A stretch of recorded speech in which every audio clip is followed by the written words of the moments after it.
Welcome to Rob and Tony's Cinematic Adventure. I'm Rob Wilson. And I am Tony the Quano. So, Tony, last week we did Deadpool.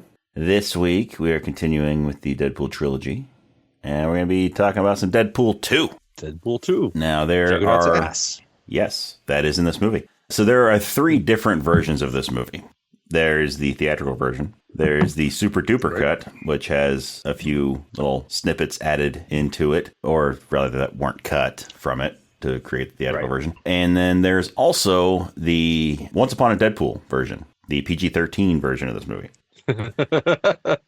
So, I mean, we'll probably talk briefly about that one, but we're mostly going to talk about the theatrical and super duper cuts. Right. You know, so It's like the idea of like Once Upon a Deadpool, just to be like, here's what the potential TV cut's going to be. Yeah, like, I mean, I think they were experimenting with it because Once Upon a Deadpool came out right around the time that, like, they edited it down to that right around the time that Disney bought Fox. Okay. So I think they were testing the waters to see if a PG-13 Deadpool movie could work in case Disney wanted to make one. Interesting.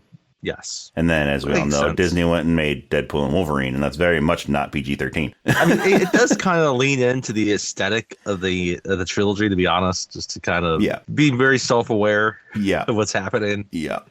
But in some ways, it would almost make, be kind of funnier in some ways, be like the first one. Or maybe the second one does make sense. And you go to the movie, and you don't know which one you're going to get. It's like Clue. That would be awesome. That would be awesome.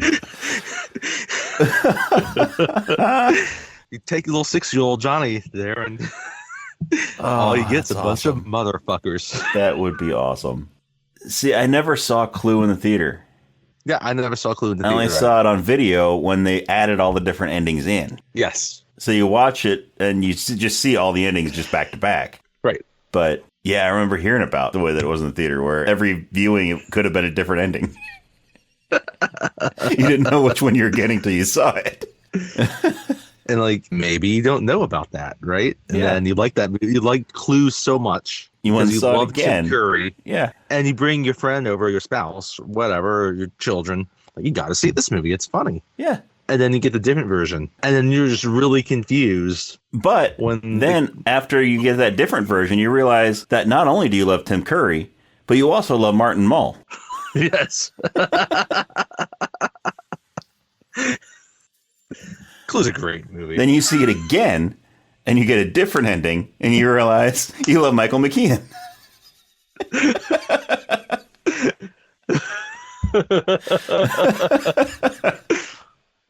Then you see it again, and you get a different ending, and realize you love Christopher Lloyd. Who doesn't love Christopher Lloyd? I know, right? I seriously question any person that does not love Christopher Lloyd. Me too. Christopher Lloyd is a treasure. He should be. He's not. He hasn't been in the MCU, has he? He should be in the MCU. He should be. Maybe he can have cameos now that Stan Lee can't. There we go. I like it. He can be the new Stan Lee. Let's get working on that. Yeah. Anyway, back to Deadpool 2. At the end of the first one, in the credits, we were promised Cable. Mm-hmm. And we get Cable in Deadpool 2. We get a lot of Cable. Yes. Josh Brolin. Yes. Which is very interesting because this was released pretty much simultaneously with Infinity War, which heavily features Josh Brolin as Thanos. As Thanos, yes. In fact, Deadpool even makes a Thanos reference. That's right. In the movie. I mean, granted, Josh Brolin first appeared as Thanos back, several years earlier, but that was also just like a credit sequence. So, yeah. Well, his first, actually, he wasn't even Thanos in that credit sequence with the Avengers. That's right. You're right. Correct. He wasn't Thanos. You're right. Yeah, Josh Brolin wasn't Thanos until the first Guardians of the Galaxy movie. Right. That's right. Thank you. But he had appeared, and everyone knew he was going to be Thanos in Infinity War when they were doing. Well, they've made Deadpool 2. But, technically Deadpool 2 is not in the MCU. So. Well, technically now it is. Now it is, yeah. Thanks to the multiverse, now it is.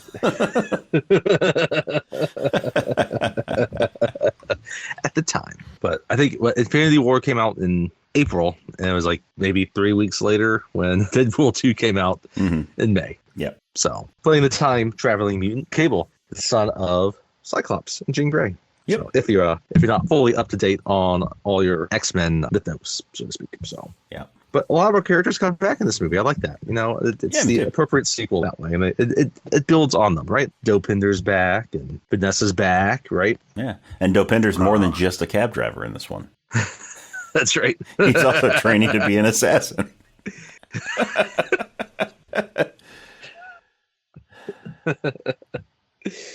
But we also get a host of new characters, including like Fire Fist and Domino. And Weasel's back, and we love Weasel. Weasel's back, and we get Vanisher.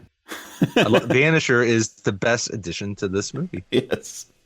We get Shatterstar. So, we get a whole host of X-Force. We get Peter. Peter. Sugar Bear. Yes.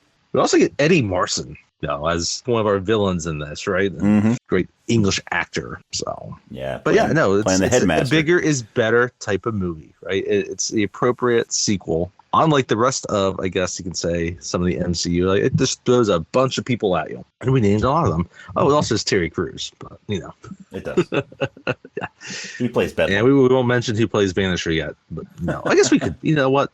Let's just say he plays Vanisher because we always spoil everything. No, right? Let's wait. Let's keep this one. People might know already. I don't know. Yeah, I mean, anybody who's seen the movie knows. But if you're listening and you haven't watched the movie yet, we won't spoil it until it's time.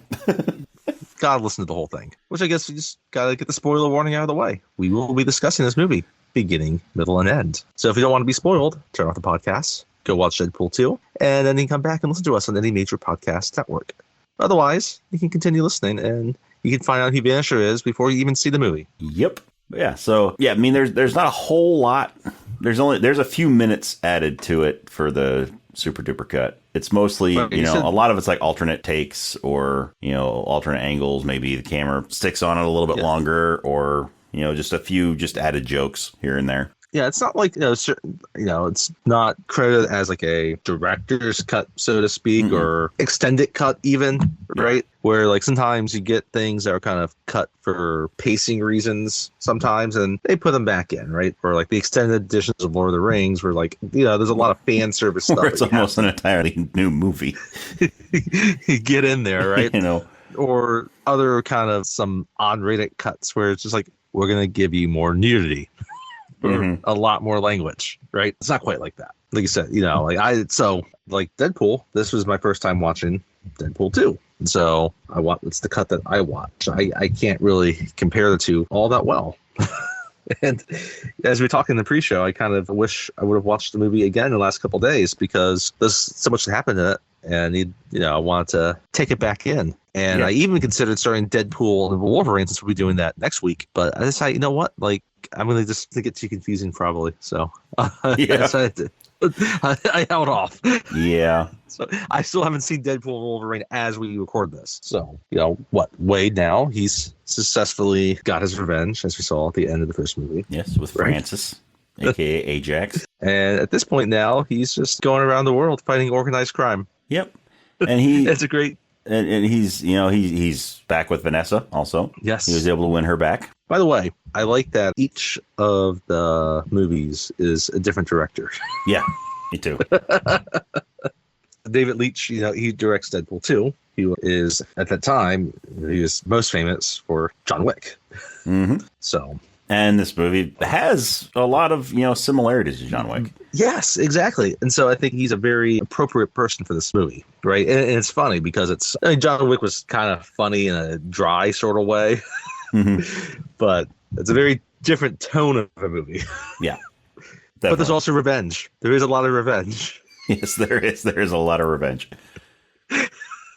But John Wick just has Keanu Reeves getting revenge. There's no time traveler getting revenge, or no obese mutant teenager getting revenge. Yeah. So anyway, we might as well just get into it. So yeah, he's going around the world on his vigilante spree, and he gets back home. And first, he's going around and he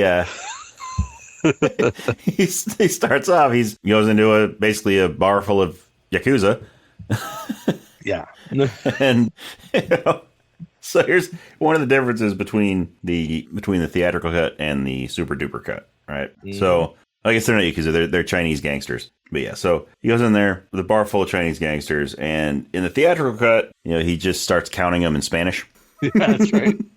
But there's a little added joke in there in the Super Duper cut. He gets in, acts surprised, and he said he thought that the bar was an anal bleaching party. But also, he mentions in Spanish, "Donde está la biblioteca?" Which, according to Deadpool, translates to "I don't bargain." Are you sure about that?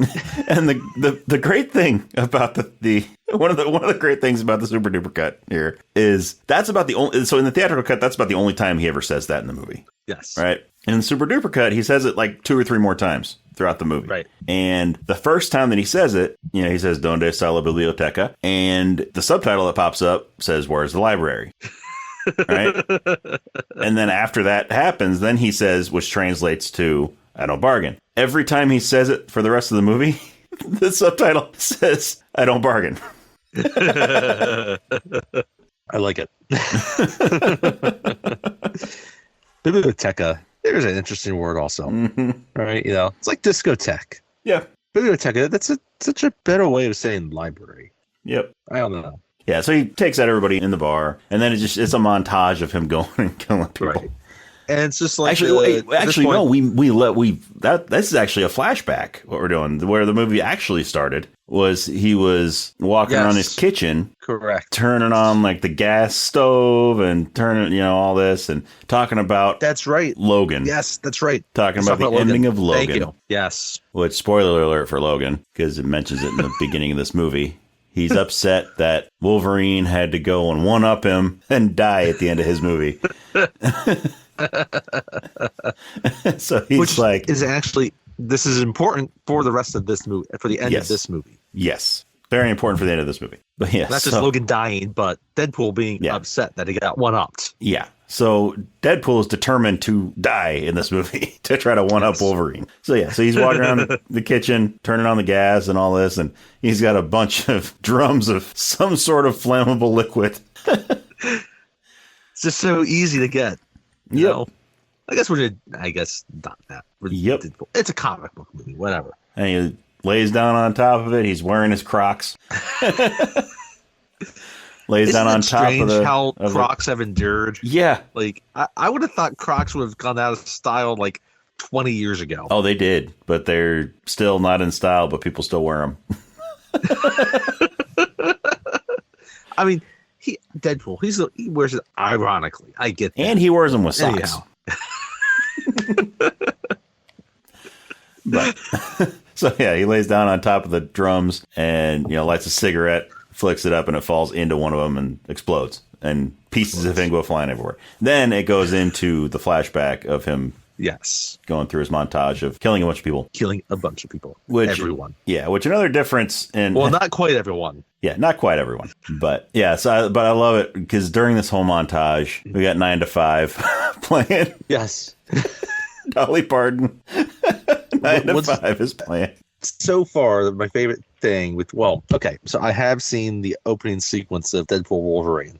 So between the first two and in that first 10 minutes, you never know what song they're going to go to for something. Nope. It's like in Harold and Kumar, where Wilson Phillips is hold on. Yep. Just happens to be playing. When they're driving. Yep. That's the song that the badass boys like to listen to. Oh yeah. Wilson Phillips. Right. Oh, yeah.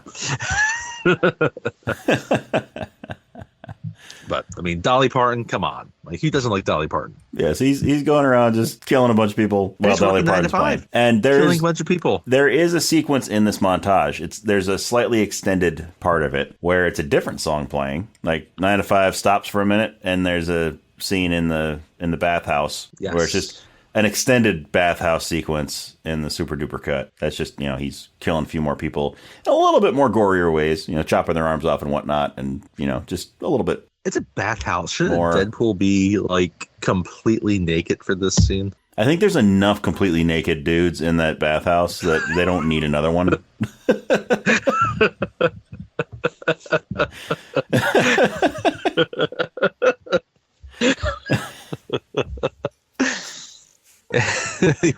yeah, so there's another like maybe minute or two in that sequence in the Super Duper cut. But then after that little sequence ends, then it goes back to 9 to 5, and that continues. There's more killing. Yeah. Yes, and so they continue to make sure they have the tongue-in-cheek kind of credits, as it's all going along, right? Yeah, the whole change the names. Well, the credits come later, a little bit later, after we're farther along. It's extended. It's a little bit further. It's a kind of a long. It's really not quite. I mean, it's not just a cold open. It's like 3 cold opens, kind of in a way. You got like 3 actual scenes we talked about, right? Because you have this montage. The part just before that when he's going around blowing himself up, in the montage, and then what comes up after the montage, he gets home and Vanessa is there. Well, he fails to kill one of the targets. Yes. He fails to kill one of the targets. They're in the loft, and Vanessa's there, and she has her diaphragm ready. Yeah, she gives him a gift, and it's her IUD. He's like, a bomb? Why, yes, it is. Because it's their anniversary. Yeah, it's their anniversary, and she's ready to make a baby. She's ready to breed. Yeah, she's ready to make a baby. And he had the gift of this. They had the skee ball token. Mm-hmm. Yes. Right. And the skee ball token that he gave to her. She was touched by that as their anniversary gift. And that's why the dude that escaped during the montage came back with some friends. That's right. And when they show up at the door, Wade grabs the knife block. Cream cheese spreader. Well, he grabs the knife block with all the knives first. Yes. And he's, throwing them at the guys, killing all the assassins that come in. Henchmen. And once he thinks he has the last one, he pulls it out. He's like, thank God I didn't have to use the cream cheese spreader. Right after he says that, the last guy comes in, and he turns and throws the cream cheese spreader and misses him. Just as the guy fires his gun, he misses him. The cream cheese spreader sticks into the door frame. The bullet goes past Wade. Bullet sticks into Vanessa. And hits Vanessa. And he goes really fast here because he watches the bullet hit her, and then he's able to run across the room, jump over the couch, and catch her. Yes. Before he's great reflexes. Yeah. Obviously, he's got the advanced reflexes. Yes. He's not quite super speed. No. To be able to stop the bullet. Yeah. Or get to her before the bullet got to her. Right. So... Yeah, and that's when you cue the sad music. Yeah, that's when you cue the sad music. She dies in his arms, and the assassin... It's basically the James Bond theme. The assassin goes running, and he chases the assassin. Oh, that's right. Yes. Yeah, chases him out in the rain, grabs him. It looks like he's going to just kill him right there, but then he sees a truck coming by, and he throws himself... in front of the truck. Yeah, he steps in front of the truck while holding the assassin, so that it hits both of them, kills the assassin, It's and of course, he can't die. Of course, Deadpool can't die, so... blood. Yeah, so, I mean, he would be dead, but he can't die. But and that's when you get the credit sequence. Yeah, that's when you get the credit sequence. In, like a James Bond. Yes, I love this. I love it. It is. I was gonna mention that too. It's very, very much in the vein of a James Bond opening credit sequence. What I love is like the poster you see for a lot of the one of the main posters in this is like very like a blaxploitation movie. Yes. But then the opening credits is like James Bond. Yeah, it's like right. It definitely But I love the Bond part of this. It's great. Yes, I love it. And the credits, it's, crazy credits like the first one too, where none of the people's names are there. It's all questioning. Did you really kill her? Really? This movie's going to fail now. He just killed everybody's favorite character. And I love it, where it says directed by one of the guys that killed John Wick's dog. That's right. Yes, that's what it was. Because I like that because it was funny. Because I don't think I realized that as much as I've seen John Wick and know about John Wick, I don't think I realized he had a cameo in the movie where he kills John Wick's dog. Mm-hmm. Yeah. So, yeah.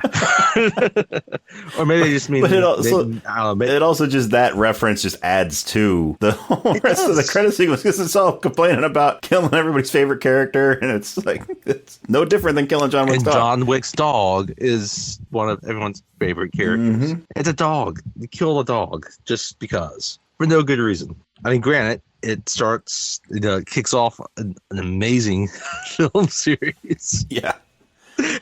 Which we're going to do that series one of these days. We will do that series. Wonder that one. I don't know. That one we might have to kind of do all in a row because it's like one long saga. Yeah. I mean, the whole thing takes place in like a week and a half.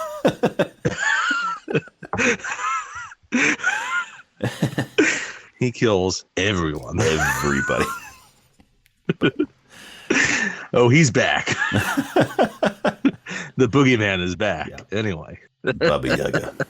But yeah, so after the credit sequence, then Wade is at Sister Margaret's talking to Weasel. TJ Miller's back as Weasel. And there's another familiar face in Sister Margaret's. Dopinder works there now. Dopinder's not just a cab driver. Now he works at Sister Margaret's. He's mopping up behind the bar. And he wants to be an assassin. He wants to be a mercenary. All right, so he wants to train. I love it. Deadpool or Wade, because he's not in his Deadpool costume, but Wade asks him what his superpower is, and Dopinder says courage. Heart. So when he showed back up here, and I began to wonder, even though this is crossing different lines of comics, what if Dopinder is Space Cabbie? Ooh, I like that. I mean, there have been DC Marvel crossovers before. Yes. So Space Cabbie, of course, is a DC character. Of course, everyone knows Space Cabbie. Everybody knows Space Cabbie. If you don't know Space Cabbie, shame on you. Everybody should know Space Cabbie. Space Cabbie is only the greatest comic book character of all time. The greatest comic book character of all time. He even he had his own story going on. He was on he had his own 15-issue story. Yes. It wasn't his own, he didn't have a self-titled comic book or anything, but he had a storyline. Cabbie to the heroes. Come on, it makes complete sense. There's a character out there like that, and that he would be the crossover character. Yes, he took the heroes across the galaxy to save everything, to save the universe. If it wasn't for him, they wouldn't have gotten there on time. So yeah, maybe Dopinder is Space Cabbie. About that. I like that. I would be perfectly fine with Dopinder being Space Cabbie. Me too.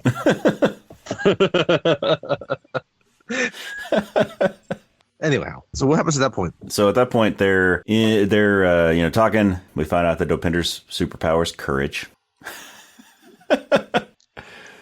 which it gets put to the test later. Yeah, and then we have Deadpool leaves. He leaves Sister Margaret's, and we get. So here's a little bit. There's another slight difference between the theatrical cut and the super duper cut. So the theatrical cut, there's still a little bit longer before Cable shows up, but in the super duper cut. I don't think it's right at this moment, but he comes earlier. They move that scene up a little bit. Which makes sense, I think. So he shows up a little bit earlier. But so we have Wade goes to the X Mansion, and he's greeted by Colossus at the door, and Colossus brings him in to try to, cheer him up. Colossus still believes in Wade. That he can be a true hero. Yeah, he does. Even though, he had that moment at the end where he didn't, follow the whole hero's code for one of those 4 or 5 moments. Didn't Colossus collect the dismembered Wade? I thought that's what happened. Yeah, that's right. Blew himself up. That's right. Yeah, Wade blew himself up. Because that Wade going because it went back to the opening. The opening scene. He blows up. Yeah, Colossus goes, picks him up, the pieces of him up, and brings him back to the mansion. Yeah. So because it met up with the flashback met up with the present time when he blew himself up at the beginning, and then Colossus collected we still pieces. Kind of get that scene. We get that recurring kind of scene where he sees Vanessa. It's back in their apartment, and it's kind of like a golden kind of aura going on, but they're kind of separated still. Yes, that's right. Because communicate to each other. Yeah, because we saw that. Because when he blew himself up, then it showed Wade dropping into the water. Yes, very much. As it goes into the opening credits on Skyfall, when Bond falls in the water. Listen, James Bond is an international assassin, essentially. Yes. So we have basically Wade Who can't die either. Somewhat in heaven with Vanessa temporarily, but they can't. There's an invisible wall between them. They can't get to each other. Right. And then Wade gets yanked back to reality when he wakes up at the X-Mansion. And so he's moping around, he's he commandeers Professor X's wheelchair. He's driving around and he's driving around the house. And that's when you get a bunch of some of the other X-Men show up. You see Beast and and he's just Wade being Wade. Oh, also no. So actually, yeah, just right before the X-Mansion, actually, we had a little bit more because there's a montage of him. So after he talks, after the bar, after Sister Margaret's, then that's when the montage of him trying to kill himself happens, which culminates in blowing himself up. Right. But in the super duper cut, there's a couple added segments in the montage. One of them, he goes to the zoo. That's right. And he's talking to the kid next to him. And then he jumps into the polar bear habitat to try to get eaten. Naked. Ever seen a grown man naked? Right in front of all the kids that are in there looking at the polar bears. And then it's got him standing on top of a building, on the edge of the building, and drinking a bottle of clog cleaner. And then he just does a swan dive off the building. Splats on the ground. It's a little like and then just gets right back up. It's like Groundhog Day. Bill Murray just keeps killing himself because he knows he's just gonna wake up in his bed, hotel bed, exactly, at 6 a.m. listening to Sonny and Cher's "I've Got You, Babe." Yeah, which would have been a clever song to set this montage. Yes. And then after the sequence, after the montage, just before the X-Mansion, we get a glimpse in the super duper cut that's not in the theatrical cut. We actually get a little bit of an introduction to the boy that's going to be so important to the movie coming up, Russell. Yes. We get his arrival at the Essex house. Okay. That's right. I forgot. Yep. And then we get the X-Mansion stuff. And so Wade's riding around and Wade's riding around in Professor X's wheelchair. And here's just some differences in there because there's just different jokes here. Like in the theatrical cut, he sees all the pictures on the walls of like all the old men in there. And he's like, all these elderly white men on the walls. Should have brought my rape whistle. That's in the theatrical cut. In the super duper cut, he says, all these old guys on the wall. Who lives here? Calista Flockhart?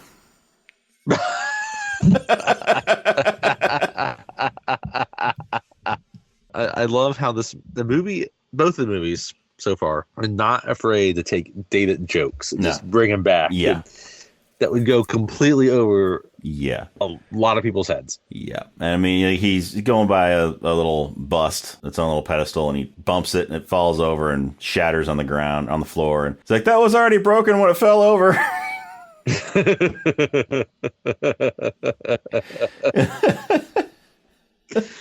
already broken when it hit the floor. So, like, when did Calista Flockhart and Harrison Ford break up? That's got to have been like 20 years ago. Like, whatever happened to Calista Flockhart? Did they break up? I thought they were still together. They got together like 20 years ago. Oh, they're still married. Yeah. Oh my goodness. I thought they were still together. They got married in 2010. She's now 59 years old. Now it seems less weird.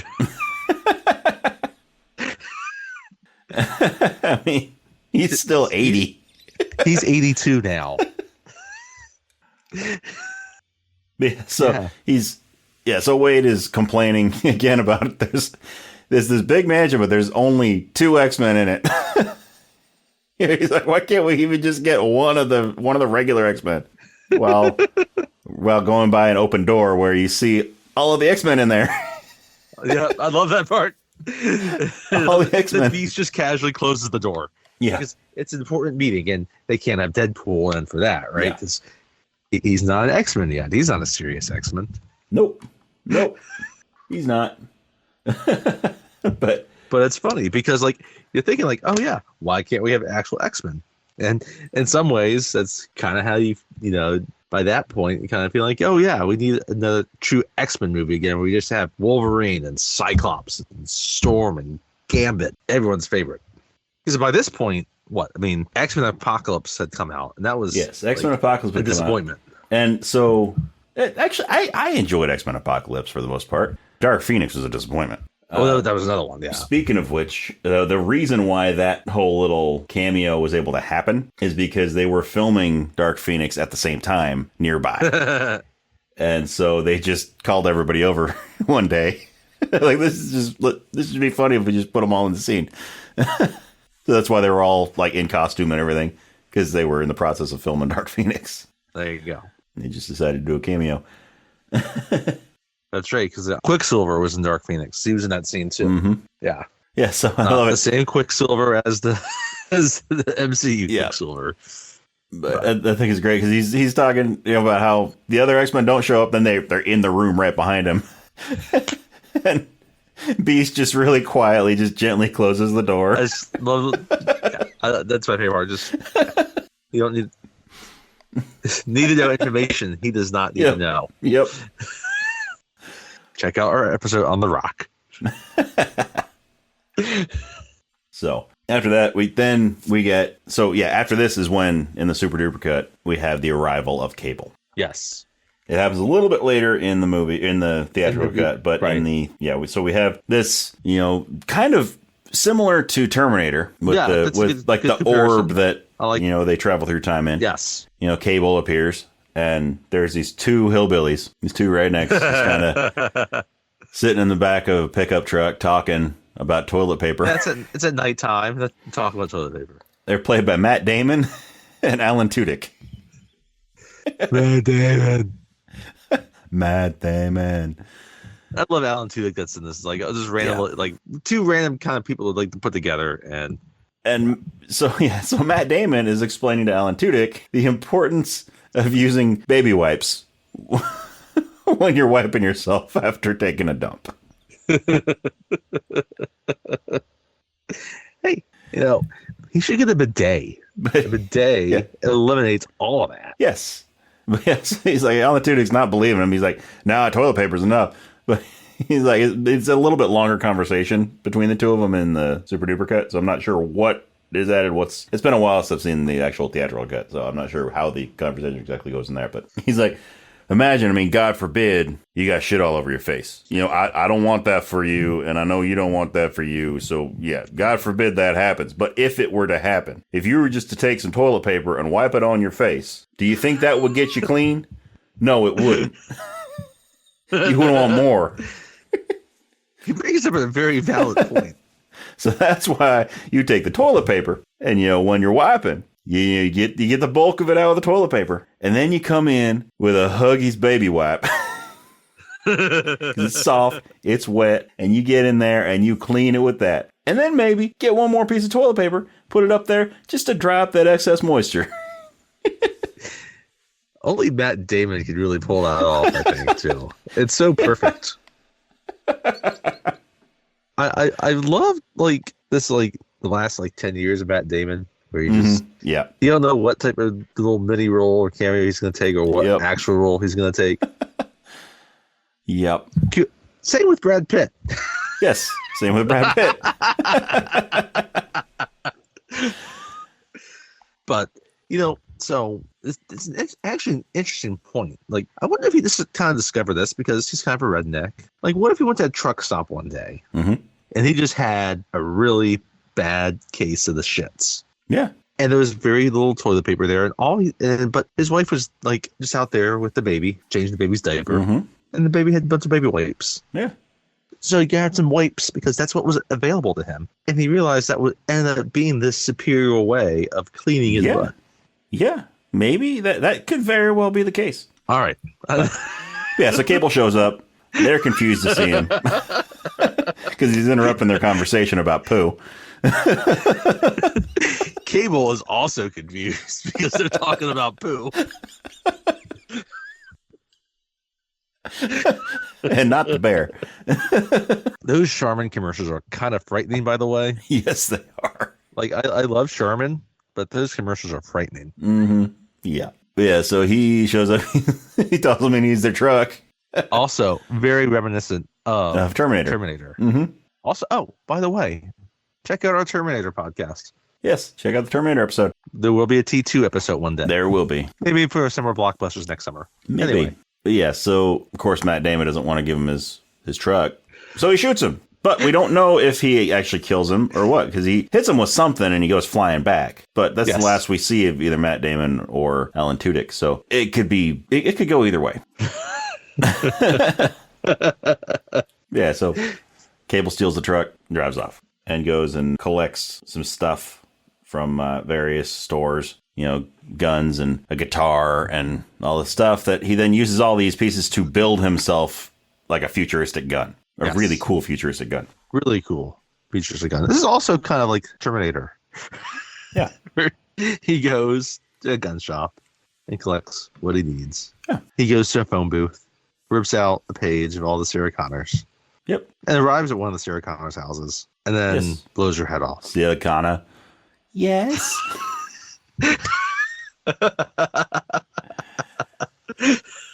6 inches away from her forehead with a laser sight.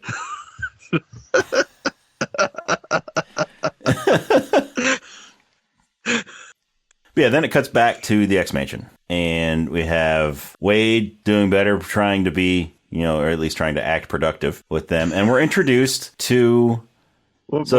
Negasonic Teenage Warhead is in there. Again. And she is there with somebody else. She's cutting her hair, and she looks a little bit less goth. Mm-hmm. Right. Yeah, her hair's a little bit longer than it was in the first movie. It's not a buzz cut like it was in the first one. Yeah. And but she's there. We find out she has a girlfriend. Yeah, she has a girlfriend named Yukio. And so we always have, like, anytime Yukio's there, it's always, you know, kind of comedic between her and Wade, because she takes a shining to Wade and Wade takes a shine to her.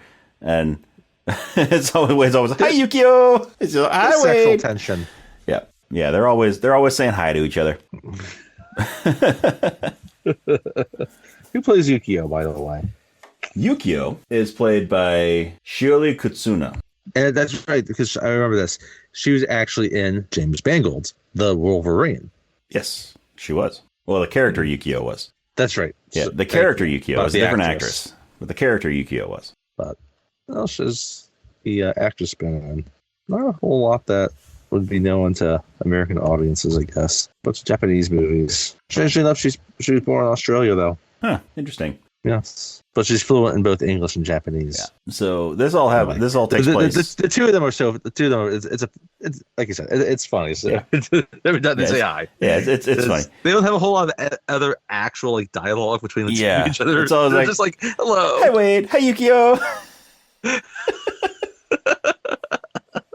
But yeah, this whole interaction takes place in the kitchen at the X-Mansion. Yes. And another little funny little addition to this in the Super Duper cut, which comes back later, which makes a line a little bit later even funnier. So I don't know why they didn't keep this little piece in the theatrical cut. But so they're in the kitchen, and Colossus picks up the soap dispenser and he starts pumping it so he can wash his hands, and nothing's coming out. And as Wade's walking out of the room, he's like, "Oh, just keep pumping it. I just filled it." And you don't really think much of it until Colossus sees on the news that the Essex house is under attack by which would be kind of a new thing if you only watching the theatrical cut. So actually, just before he sees that, then it cuts over to the Essex house, and we see this boy Russell, and he's sort of on a stage in front of everybody, and he's essentially being tortured. Yeah. Because he's a mutant. Because it's the Essex house is basically, it's an orphanage where these radical, mutant haters take mutant children and try to make them not be mutants. Right. It doesn't really make a lot of sense. Yeah. I don't know what they're. So basically, if they try to use their powers, they torture them. Right. So then they never want to use their powers, I guess, is what they're trying to do. So, but yeah. And this boy Russell, who's basically being tortured in front of all these people, turns on him, and it makes the news, and he basically becomes like a standoff. Yeah, and he calls himself Fire Fist. Yeah, because he can shoot fire from his fists. Yeah, he basically can create a lot of energy with his fists, and then just basically shoot fire or ignite, or even if he's close to it, he can ignite it on fire. Yeah, right. So. Yeah, so it's an appropriate name. And, as Wade will point out multiple times in the movie, he's a bit of a chunky kid. Mm-hmm. Yep, and he's from New Zealand. Not that has anything to do with him being chunky or anything, but it's just he has a New Zealand accent, and it's referenced several times throughout the movie that he's from New Zealand. It's from New Zealand. Hey, Lord of the Rings was filmed in New Zealand, and I mean, I don't know if that's anything to do with any of this, but hey. Yeah.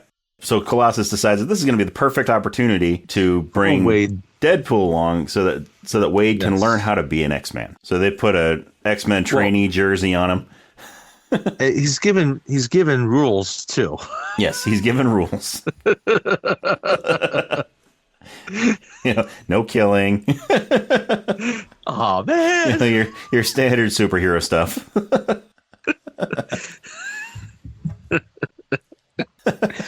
Unless they're in Man of Steel, then they could just completely.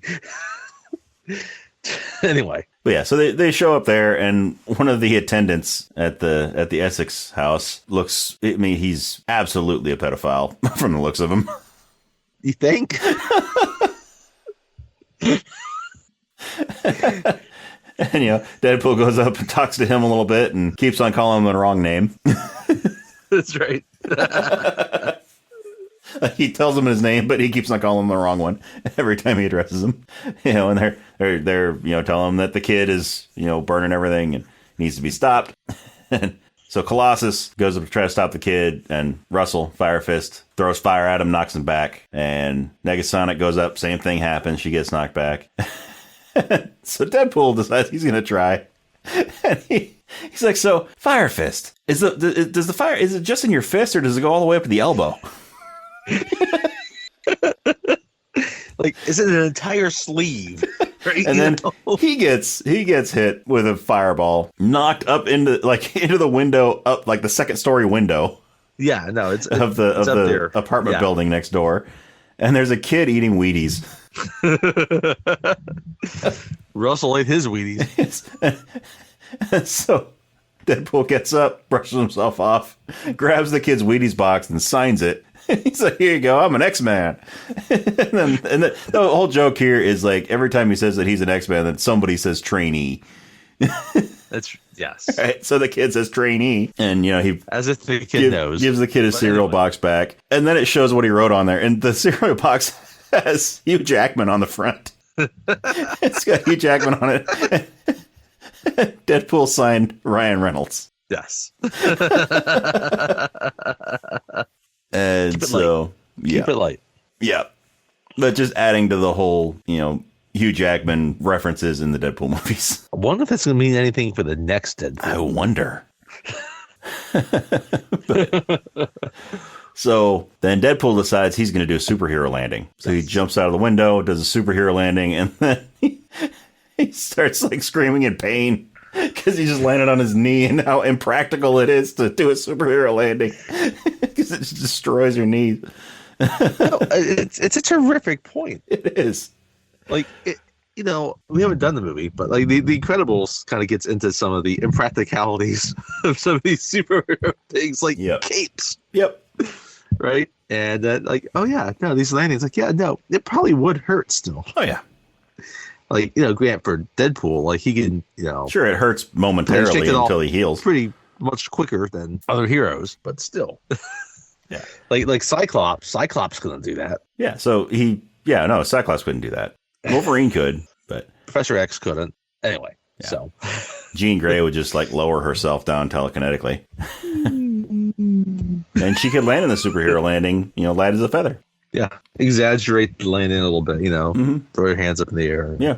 Spin around.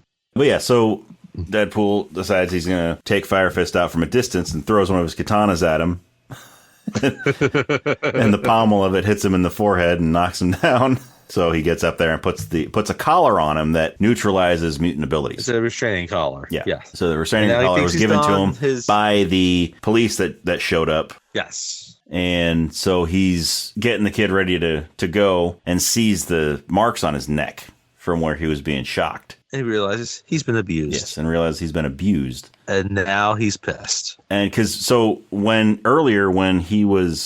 Wade was with Vanessa in, the afterlife, in the in-between Earth and heaven kind of thing. Yes. When they couldn't see each other, she said that they can't be together because he needs to help the boy.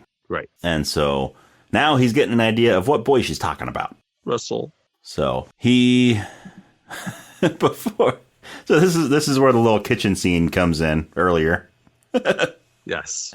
So Wade decides he's just going to start talking about being a hero. So because he sees the marks on the kid's neck, he's like, they're abusing you, aren't they? And the kid nods his head and he looks over and he's like, that one? And it's like, yeah, nods his head. So Wade's like, 4 or 5 moments. 5 moments. And it goes back to Colossus. It's 4 or 5 moments. He's like, 4 or 5. There are 4 or 5 moments in your life where everybody thinks that being a hero is all the time. You wake up a hero, right. Eat breakfast a hero, masturbate into a soap dispenser a hero.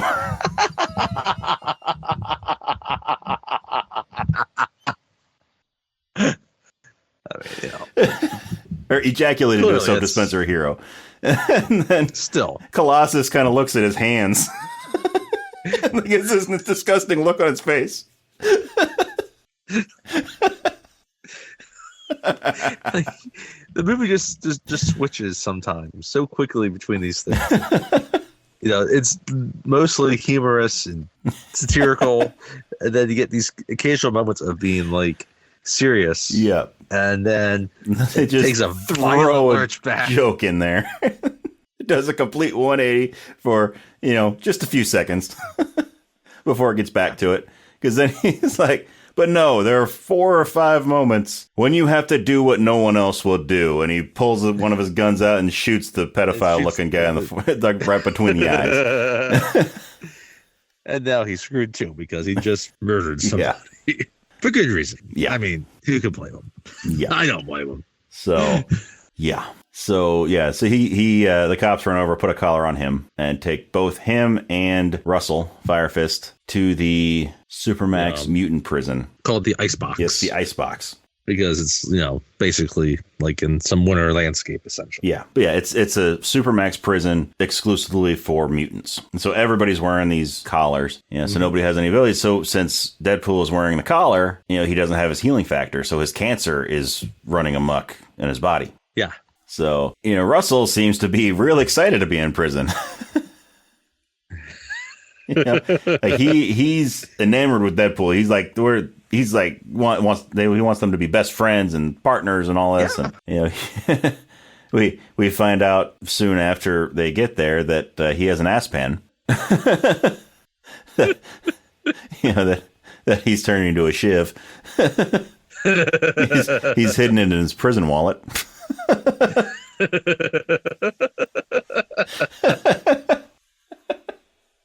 Because yeah, so they're sitting at one of the tables, at chow time, and they get hassled by Black Tom, a white guy who calls himself Black Tom. Black Tom.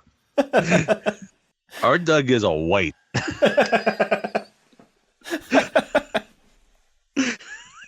And so, of course, Deadpool makes some comments about the fact that he's white and he's calling himself Black Tom.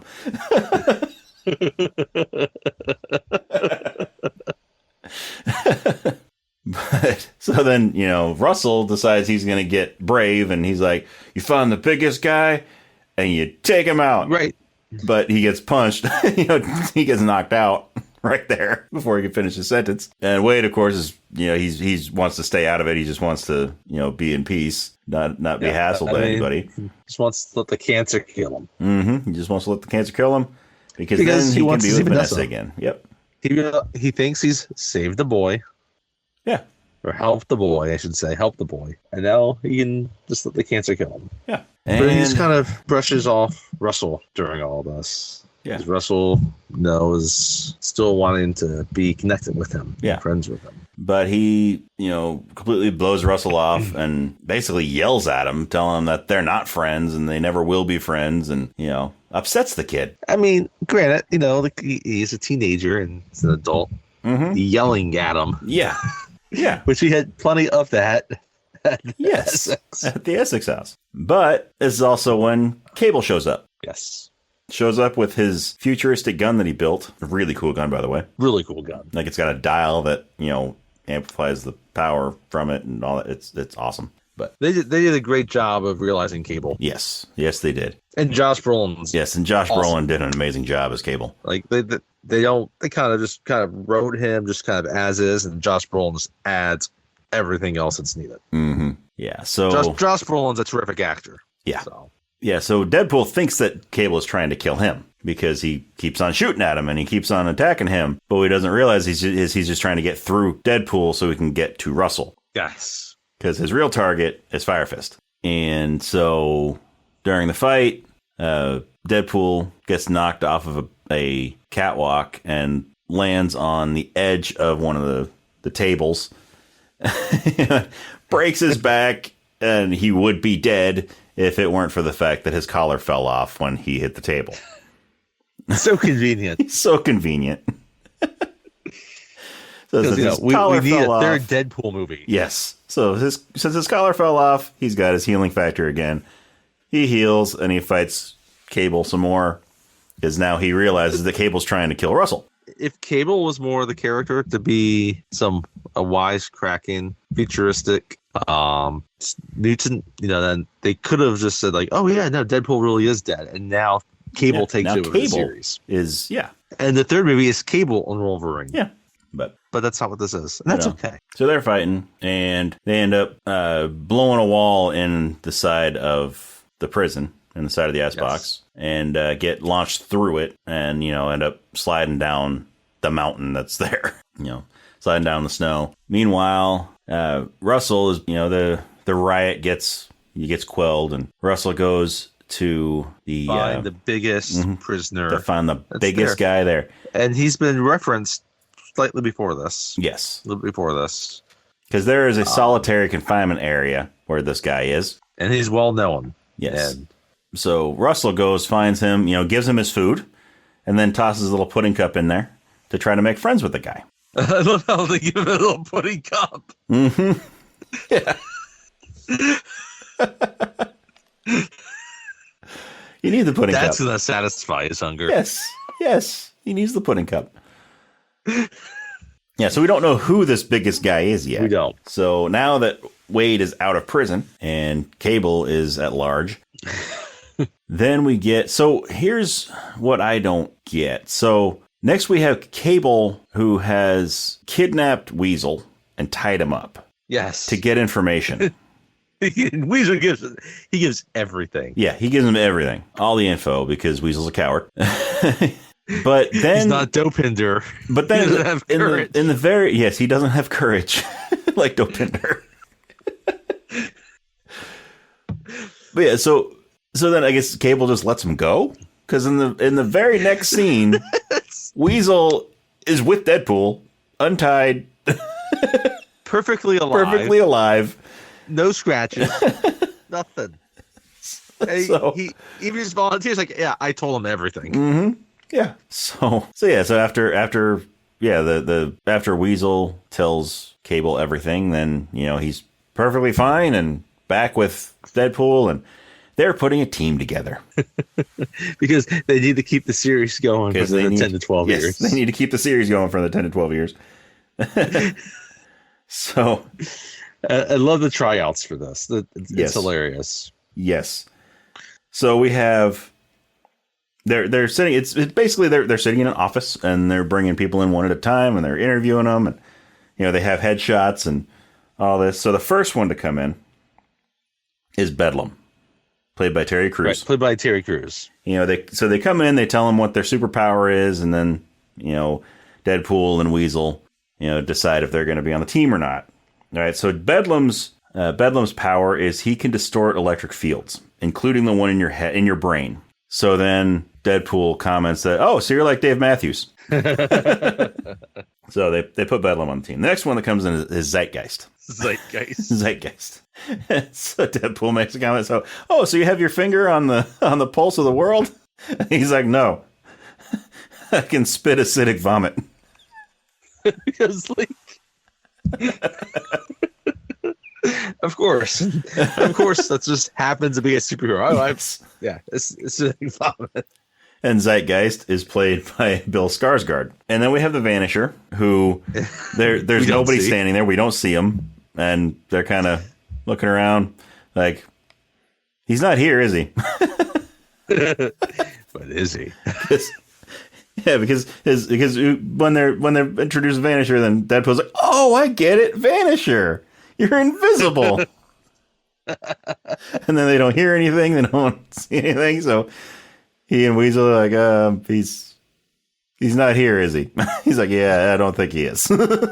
But he might have been. We don't know. He might have been. Yeah, we get actual confirmation he exists later. Yes, we do. Like we see his chute later. It's going over him. The straps. Yep.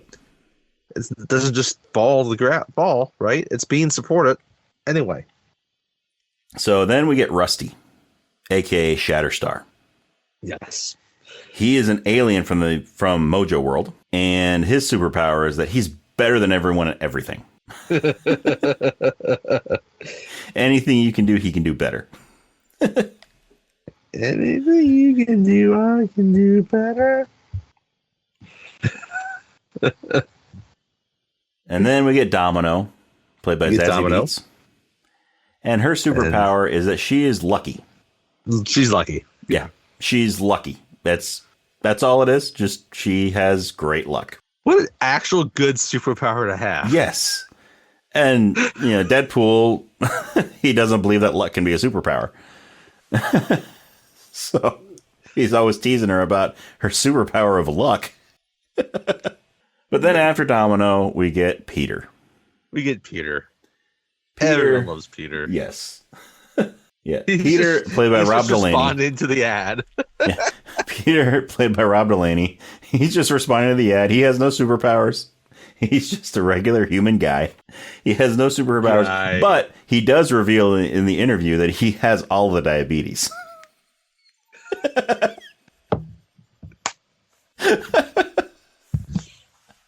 He has no superpowers, but he has all of the diabetes. Diabetes intensifies.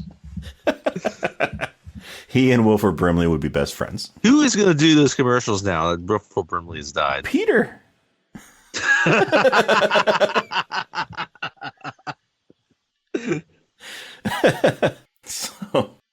So they get together, and now the X-Force. Yes, now they're the X-Force, and then the next thing is they're in the back of a helicopter.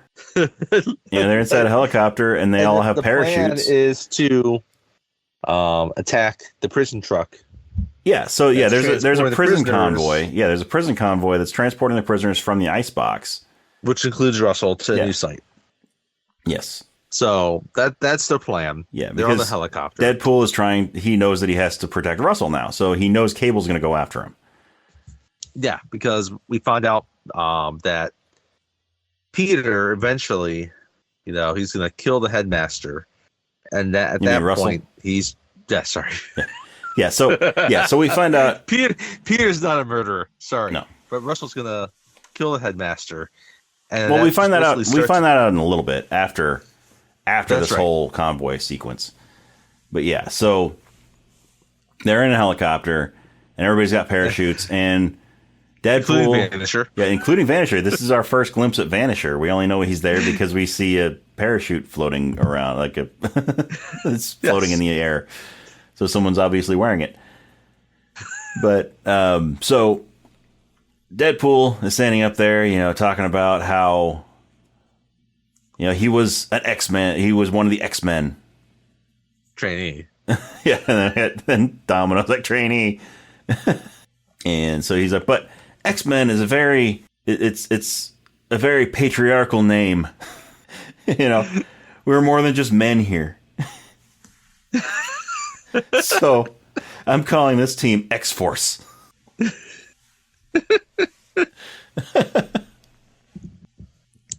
Bold. It's bold. I like it. So their plan is to parachute out of the helicopter onto the convoy so that then they can protect Russell from Cable. Yeah.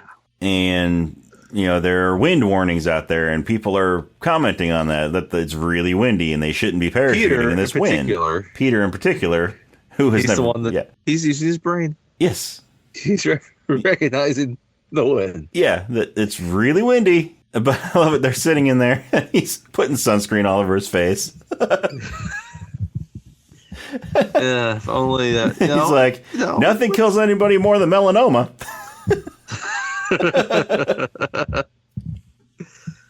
It is a deadly killer. That's true. Yeah. And the one thing is inappropriate. We do see a lot of movies where people just jump out of airplanes. Yep.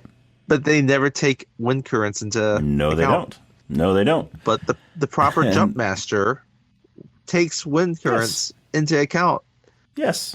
When people jump out of planes, and he's in contact with the pilot because the pilot needs to know. They need to be on the same page. Exactly, and this turns disastrous. The wind plays a huge factor in what happens next. So they all go jumping out of the back of the helicopter. I love it because I love how Peter is very hesitant to jump because of the wind, and so. Everybody just like dives out of the back of the helicopter. He goes and sits on the edge of it and then pushes off. Which helps him. Yes. Like he sits on the edge, dangles his feet over the edge of the door, and then just shoves off. But yeah, so then they're all like in formation before they pull their ripcords, and so we got everybody like in the flying V kind of thing, and we see Vanisher, his parachute just floating there with everybody. Deadpool, that's right. Yeah, that's right. He's just floating there. We just see this parachute just floating there. So obviously someone is, someone's wearing it. Someone's wearing it. And then, people start pulling their ripcords. Bedlam. It shows each person. Bedlam, is floating out. He's picking up the wind. He's about to land on the ground, and then the wind picks him up, pushes him in front of a bus. Pulls him into a truck. Yeah, bus. In front of a bus, goes through the windshield of the bus, and dies. He can't heal. That's not his power. His power is not healing. And then we get Shatterstar. Who's going out? Wind picks him up. He gets blown into a helicopter. Yes, there's a helicopter on a helipad on the roof of a building, and the wind blows him over right into the propeller. Deadpool's watching all this. Yes, Deadpool's watching all this because Deadpool goes down, he gets snagged on a billboard. So he's just kind of sitting there, just hanging on the billboard, watching all this. Then Vanisher comes down. His parachute gets picked up by the wind. He gets sent into some power lines. And as he's being electrocuted, you can see who plays. Yes, you see Brad Pitt is playing Vanisher. For a brief second, you see Brad Pitt. There we go. Then we get Peter lands on the ground safely in the middle of the street, and he gives a thumbs up. And he gives he gives a thumbs up to Deadpool, and Deadpool gives a thumbs up to him, and then just behind him, Zeitgeist comes down, and there's a wood chipper. Damn it, Zeitgeist! There's just a random wood chipper in the middle of the road, and it's turned on. And Zeitgeist goes right into the wood chipper. And Peter, because he has such a good heart. Because he has such a good heart. He tries to help Zeitgeist get out of the wood chipper before he gets completely chopped up. But then the venomous blood. Yes, but then the Zeitgeist starts vomiting. All over him. He starts vomiting acid all over Peter and kills Peter. And then Zeitgeist gets sent in the rest of the way through the wood chipper. So he becomes Steve Buscemi.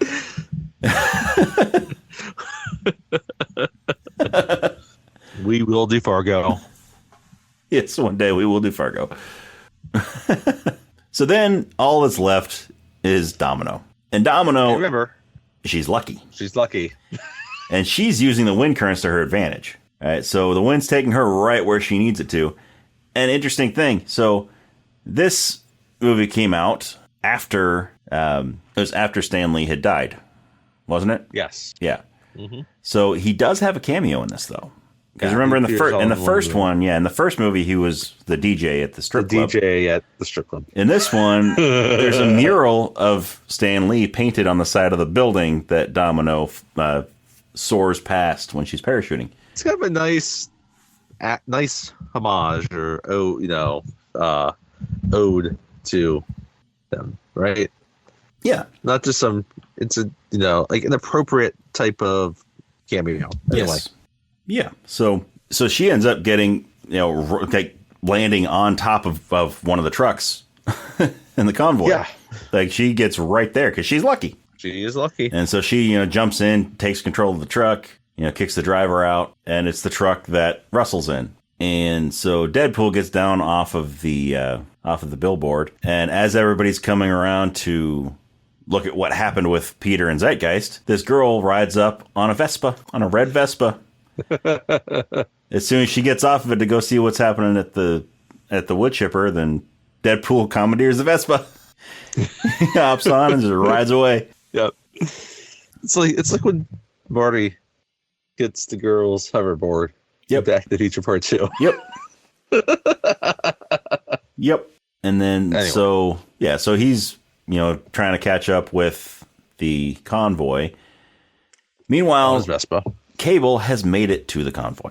Yes. So he jumps onto the truck, and Deadpool decides he can jump on the truck too. So he tries to jump on it, doesn't jump quite far enough, and tumbles on the road. Yep. Again. So yeah.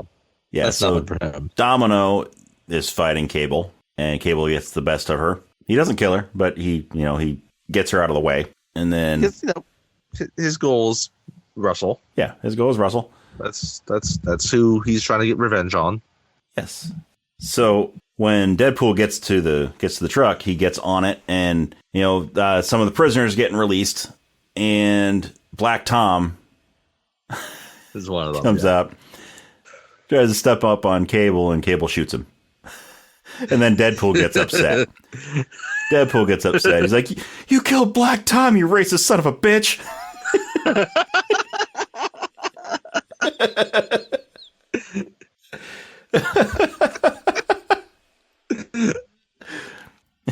And then we get, since Josh Brolin is playing Cable, of course Deadpool is going to make references to other Josh Brolin projects. So, including Thanos. Yeah, but also Goonies. He doesn't reference Milk. No, he doesn't. Yeah, so Cable pulls a gun on Deadpool, and so Deadpool's like, "Give me your best shot, One-Eye Willie. Give me your best shot, One-Eyed Willie." So, Cable shoots at him, and just like in X-Men Origins Wolverine, Deadpool chops the bullet in half with one of his katanas. And then so Cable starts shooting more, and Deadpool's trying to chop more bullets. He may get one or two, but then we notice he just took an entire magazine to the chest.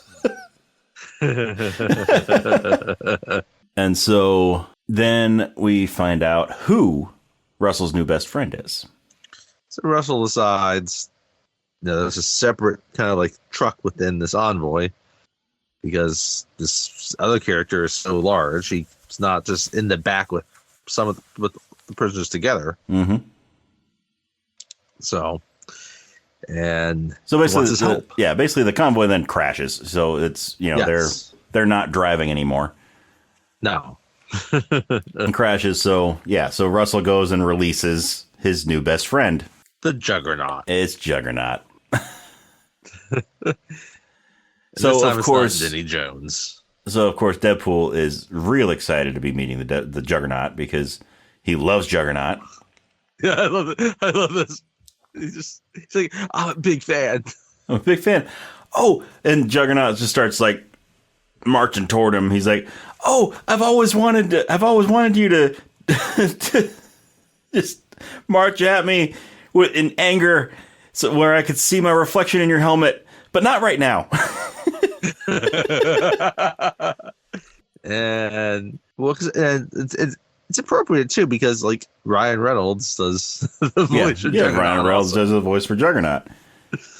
So, but yeah, Juggernaut gets to him and picks him up, and Yeah, just, he's like, I'm going to rip you in half.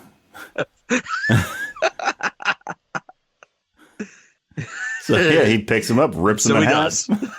And so now you have two pieces of Deadpool out there. And so I love Deadpool is laying there on the ground. It's just his torso. And he's like, Domino, help me. I can't feel my legs. And he reaches out and his legs are above his head and he grabs his legs. Oh, nope, there they are.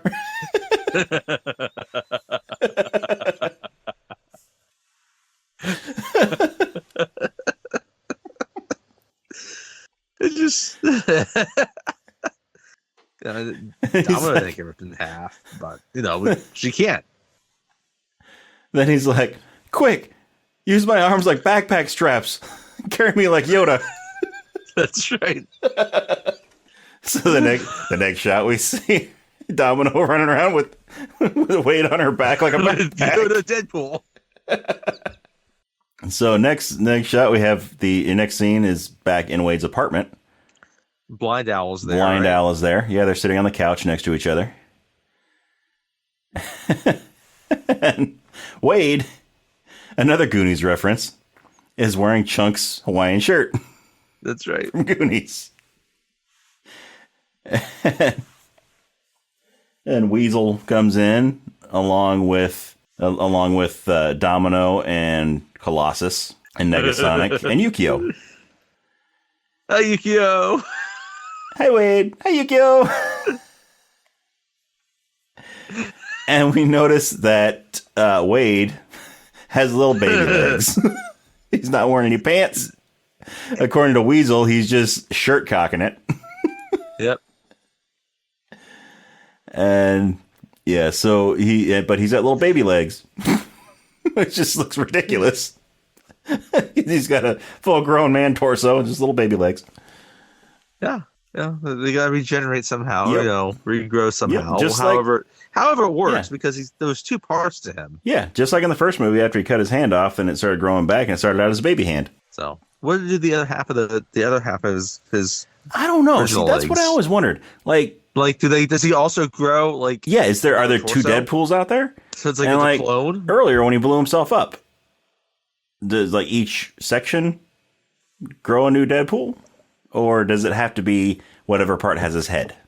It's not like is the brain T1000? Is the brain what makes him do it? Liquid metal. Yeah. Right.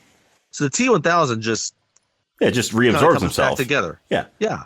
But how does that work? Yeah. I mean, I would imagine that it would Reynolds, be. If you're listening, please tell us. Yeah, I would imagine that it would be whatever has like his head because his brain's there. But the brain has to function. But Deadpool can survive if there's one cell left. Then he'll regenerate. That cell doesn't have to be a brain cell. So that would then tell you that it doesn't necessarily have to be his head where it regenerates from. It's different than a lizard, right? Like a lizard can if its tail gets cut off, it regrows a new tail. But that old tail is just like a dead cells, dead tail, right? It doesn't grow new legs and torso and head and brain. Yeah. So that's a question that needs to be answered because there's a lot of pieces of Deadpool around. they can pass around just all the fans. Yeah. You get a Deadpool. You get a Deadpool. Like Oprah. So I love it. Domino asks if he wants some pants, so she throws a glove at him. She tosses him a glove and it lands right on his crotch, so it's covering everything up. She's got a great sense of humor. Mm-hmm. Nice kind of foil in some ways to Deadpool. Yeah. Anyway, but then Cable shows up, right? Yeah. So actually, before any of them show up, when it's just Blind Owl and Deadpool on the couch, right. Deadpool's talking and he's sort of complaining and whining about what's going on in his life and how he's he's upset, right? Blind Al is like, speak up. I can't hear you with the pity dick in your mouth.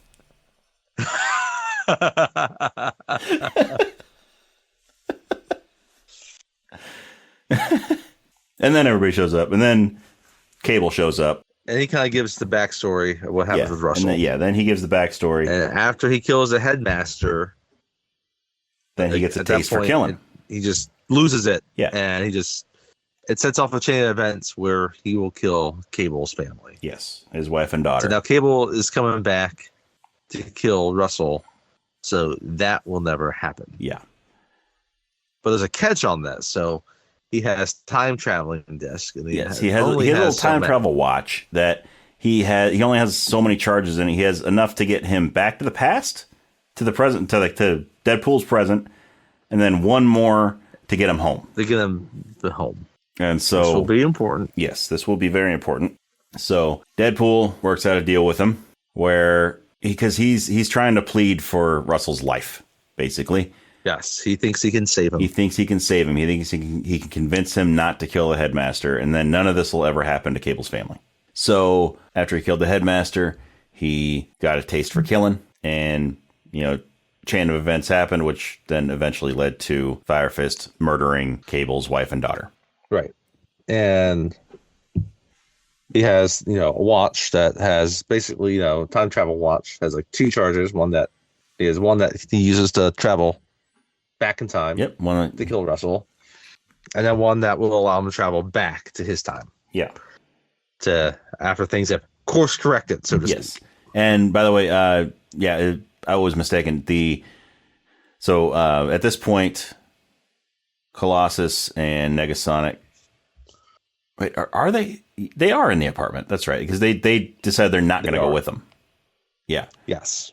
That's right. So they are in the apartment, but yeah. So Wade doesn't want Cable to kill Russell because he's just a kid. Wade refuses to kill a kid. So Wade has some morals.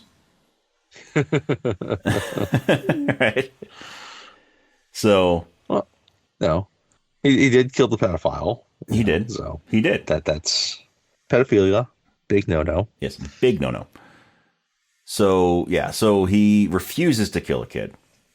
So he'll only team up with Cable if Cable promises him that he will give Deadpool a chance to reason with Russell. Yeah. They negotiate over the length of time. Yeah. And they settle on 30 seconds. Cable will give Deadpool 30 seconds to convince Russell not to kill the headmaster. Right. So, he gets up. I love it. He gets up as he's walking over. Weasel is like, oh, look at him go. Our little boy's walking. Weasel's so good. He's hilarious. So, they shake hands. And at this point, Colossus he's too much of a goody-goody to go on this mission. Because it goes against everything that he believes a hero should be doing. That's true. So, he takes Negasonic and Yukio back to the X-Mansion. He refuses to go with them. So then we have Dopinder driving them in his cab. Everybody's crammed in Dopinder's cab. Remember, Dopinder has courage. Yes, he has courage. So Deadpool has him take them to the X-Mansion, where Deadpool stands outside the taxi and say anything's Colossus. He holds up his cell phone with an app that makes it look like a boombox. And he plays In Your Eyes. Peter Gabriel. Yes. Oh, Peter Gabriel. Until Colossus comes to the window so that he can convince him to come and help them. There's got to be a Peter Gabriel biopic that's going to be made someday. Oh, there's got to be. There's got to be. Biko. Played by Denzel Washington. So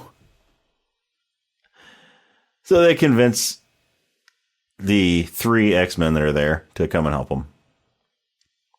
Colossus, Negasonic, and Yukio. Hi, Yukio. Hi, Wade.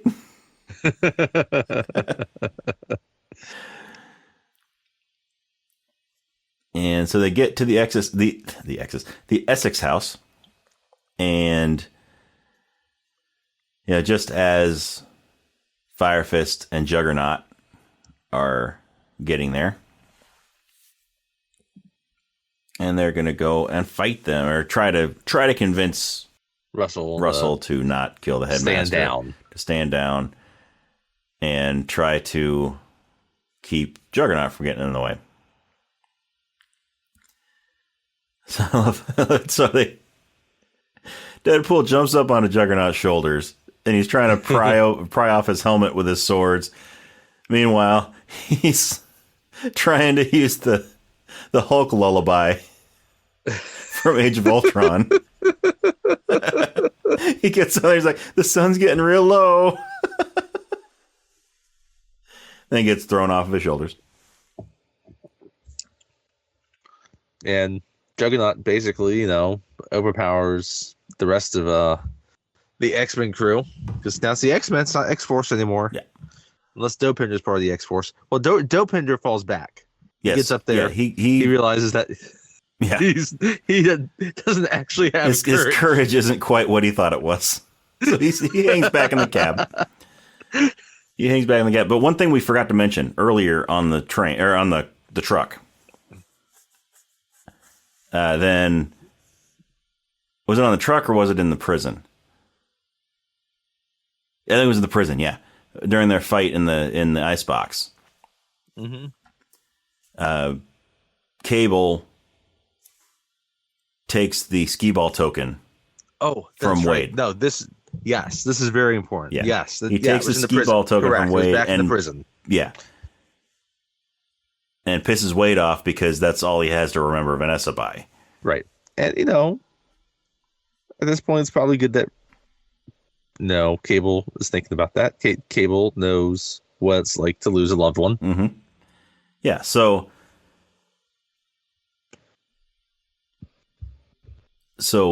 Colossus and I guess they weren't able to convince Colossus at the time to come with them.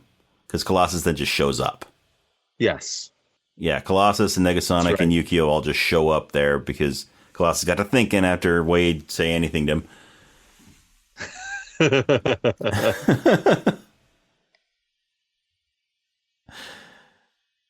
And so he decided that, the right thing to do would be to help his friend. To not leave Deadpool, high and dry. Right. Deadpool is trying to do the right thing, so he should try to help him. Yeah. Yeah. So Colossus then goes to fight Juggernaut, and Wade gets all excited. Deadpool gets all excited because there's a big CGI fight coming up. Right. Everyone wants to see Juggernaut versus Colossus. Yeah. And this whole sequence, there's a little bit of extra stuff thrown in there in the super duper cut. Like there's a Wolverine mention. Something along the lines of Wolverine will be in the next one. Something like that. Mm-hmm. But I like those. It's just very quick. Colossus, Juggernaut very easily wins. Yeah, because Colossus won't fight dirty. Right. Colossus refuses to fight dirty, and he gets his ass handed to him by Juggernaut. Until finally Colossus decides, okay, time to fight dirty.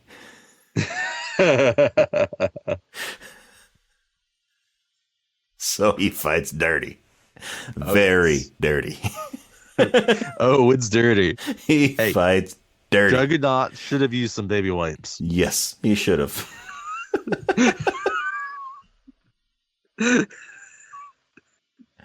So they're fighting while Domino is going in after Russell. And we also learned that Domino grew up at the Essex house. Yes, we did learn that. Yeah, good reminder. So she remembers everything that went on there. So she understands what Russell's been going through. Oh, yes. But I would imagine that she probably was able to avoid most of it because she's lucky. I love this, like in the again, back to the convoy scene. I love how like Deadpool makes a comment about who would create a character whose superpower is luck. Probably somebody that can't draw feet, which is a dig at Rob Liefeld, the creator of Deadpool and Domino, who had a hard time drawing feet.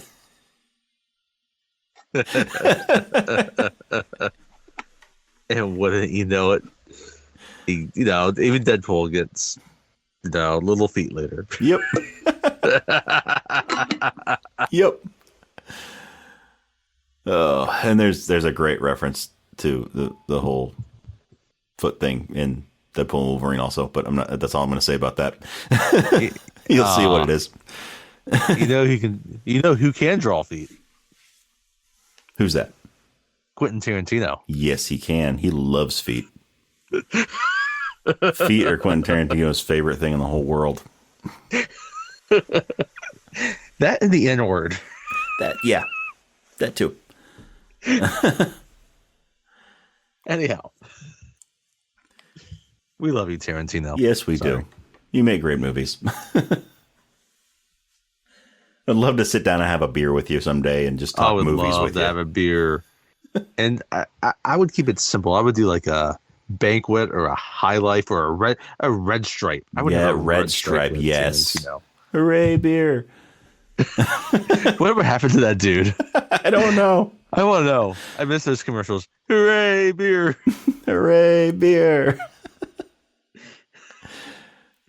Reminds me, we should do Cool Runnings one day. Yes, we should. Yes, we should.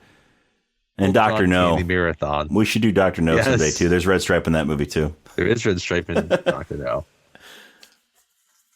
Such an underrated Bond movie somehow. Yes, somehow the first Bond movie. The very first Bond movie. Yeah. But anyway, so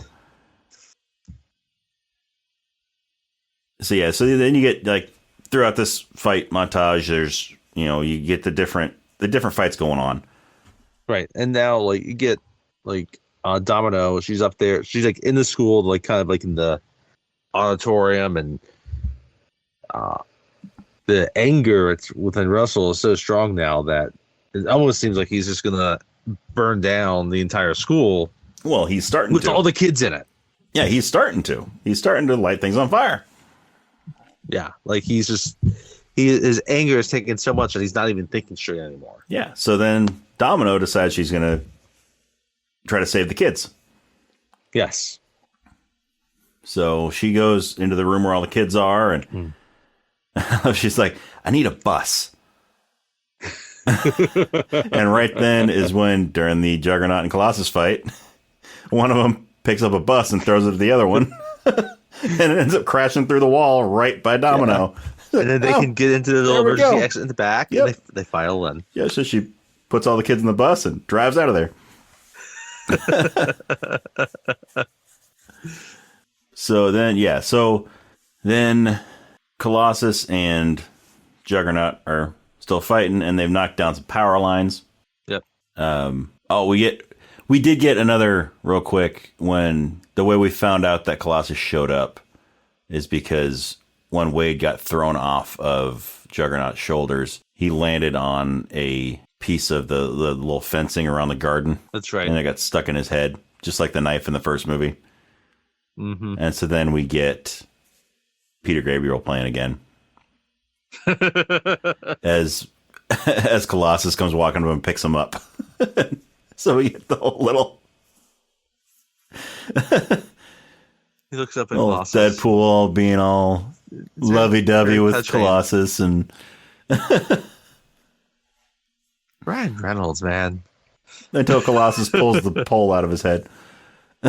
pulls the spike out of his head. And then he's back to normal. And then that's when the whole fight with Colossus and Juggernaut starts. Anyway, but Juggernaut, during their fight, they've knocked down some power lines.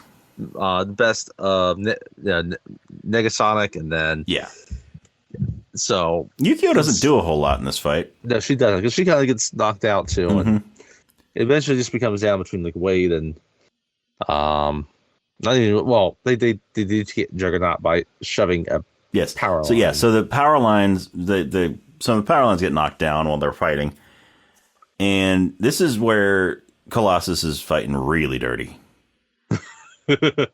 Because he reaches out, grabs the back of Juggernaut's pants, rips him down so his ass is out, picks up one of the power lines off the ground and shoves it. He's Colossus up his he can ass. handle the power line. Yeah, he shoves it up Juggernaut's ass. And electrocutes Juggernaut until he passes out.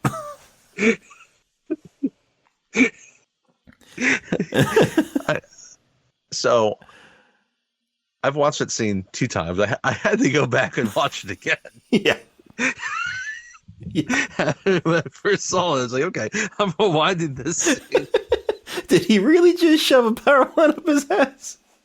It just makes me like, how would that, what would that sensation be like? Painful? I mean, I've been tased before, and that doesn't feel good. I'm sure having a power line shoved up your ass would feel so much worse.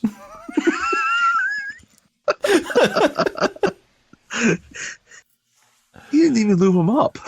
He just shoved it on up there. He just shoved it on up there. Anyway.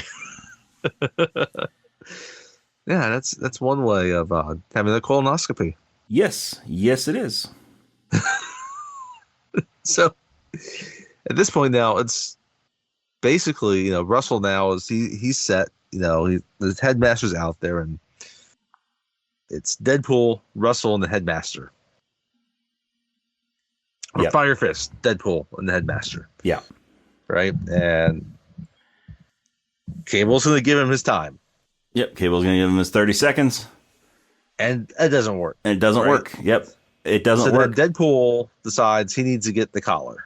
Yes, so Deadpool... maybe this is what's going to have to convince him. So Deadpool... And he realizes that he was too dismissive of him back in the prison, in the icebox. Yeah, so he's apologizing to him, and Fire Fist isn't hearing it. And Deadpool notices that Colossus is starting to... Or not Colossus, that Cable is starting to pull a gun. Yes. And, So Deadpool puts the collar on himself, and as Cable fires at Fire Fist, Deadpool dives in front of the bullet and gets shot right in the heart. And then... It's like the beginning of the movie. Yeah. When he couldn't jump in front and save his girlfriend. Yes, exactly. Wow. Yeah. That's crazy. Yeah. And it's also goes back to when the collars were first introduced. Oh my goodness. And he's like, I could have used this at the beginning of the movie. And this time he's wearing it and he just got shot. So, hey, he's going to die and he's going to see Vanessa again. It's like, yes. But of course this, Fire Fist sees this and he realizes what Deadpool is doing for him. And he changes his mind on killing the headmaster. And then we notice that, so Cable the whole time has been walking around with his daughter's teddy bear. Yes. Attached to his belt. And it's charred and burned and all that. We notice after Deadpool sacrifices himself for Russell, we see that the teddy bear is no longer charred. It's a nice teddy bear. Yeah, it's a nice clean teddy bear. It's like the photo in Back to the Future. Yes. So, then Cable realizes that now he doesn't have to worry about Russell killing his family because his family's safe. And he realizes what Deadpool just did for this kid that he doesn't even know. So Cable decides to use his last charge on his time watch. Cable is a badass with a heart of gold. Yeah. So he uses his time watch to travel back in time to the beginning of this fight sequence. And as they're walking up to the Essex house, he stops Deadpool and puts the skee-ball token in his front pocket. Yes. And Deadpool's like, what's that for? And he's like, yeah, just, there you go. And then, it fast forwards through all this stuff. And when Deadpool's diving in front of the bullet. That there's an extended death scene. Yes. Oh, yes. There's an extended death scene for Deadpool. He takes his sweet time dying. Takes his sweet time dying. Well, everyone is getting sad. That's great. Yeah, well, everybody's getting sad. And he's like going through this big long speech. And then he gets still. Then he gets, he's like, I'm monologuing now. He's going on and on and on and on. And then he just gets still, gets quiet. And then a few seconds later, he's like, perks up again. He's like, oh, no, I thought it was coming, but no, I guess not. I'm like, okay. Then he goes on a little bit longer until he finally dies. And then we get Cable going back. And then we get a shot of Deadpool, of Wade in heaven with Vanessa again. That's right. And this time they can get to each other. That invisible wall is not there anymore because Wade is dead, and he has saved the child. He has saved Russell, and so he just wants to stay there with Vanessa. But she says, "You can't. It's not your time yet. You have to go back. Your family needs you." And he looks over and he sees what's going on at the Essex house. Everybody's standing around his dead body, and then he gets yanked back. And after Cable gives him back the skee-ball token, it fast forwards through that whole fight. And then when Deadpool dives toward the bullet, then the bullet, rather than going into his heart, it hits the skee-ball token. It's the token. And saves his life. And it does the same thing that him taking the bullet and dying did to save Russell. Because Russell sees what Deadpool did for him. He dove in front of a bullet for him. So then Deadpool realizes what Cable did for him by putting the skee-ball token in his pocket. And he's like, but you used your last charge. You can't go see your family now. And Cable's like, I know they're safe. That's all I need. That's right. Mission accomplished. Mm-hmm. That's what he needed. Yep. He's going to help save the world now. Yep. And use to be a good force. Yes. X-Force. Yes. Anyway. So they're all started walking away, and the headmaster. Yes, the headmaster comes out of the rubble. He starts screaming. He starts screaming. I'm gonna go to hell. And then they're all just kind of standing there, staring at him, quiet. And then out of nowhere, Dopinder in the cab goes flying over the wall and just crushes the headmaster with the cab. Then he gets out and he's all cheering. And Deadpool starts laughing. He's like, I heard you coming 30 seconds ago. It tried so hard to keep a straight face. It's like, murder is coming. I just, yeah. Anyway. But yeah, I love it when Dopinder comes out. Gets out of the cab. He's like, yes, courage. Oh, Dopinder. I love you, Dopinder. So we didn't mention at the beginning, just like at the beginning of the first Deadpool, he talks about it being a love story. At the beginning of this one, he talks about it being a family movie. He does talk about being a family movie. That's right. So the first one is a love story. The second one is a family movie. And then we get a little bit of the Deadpool voiceover, talking about and how their family is together, and it's a family movie. And then we get and then credits start to roll. It's the credits, but it's a Marvel movie. Obviously, it's a superhero movie. It's a Marvel movie. That's not the end. Yeah. So there's a mid-credit. I love the little flip. I love the little flip book animation. Yeah. To the credits before the mid credits sequence. I love this whole credits thing. So yeah, you had a little flipbook thing going on, and then the mid-credits scene happens, and you have Negasonic and Yukio with the time watch. Hi, Wade. Hey, Yukio. Hi, Yukio. And so Wade drops into the room where they are, and they're tinkering with the time watch. He's like, "Did you fix it?" And Negasonic's like, "Yep, it's fixed." So then Wade goes on a wacky adventure through time. Well, they at first, they question like, they question if it's they a terrible should. mistake. Yes, yes, probably.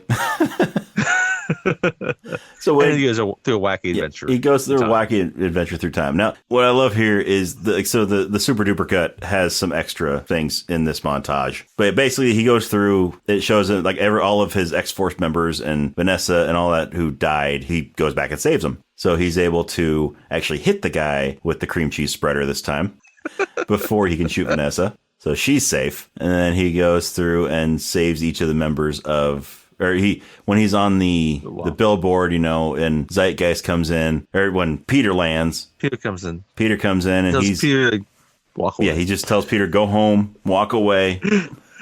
We're done here.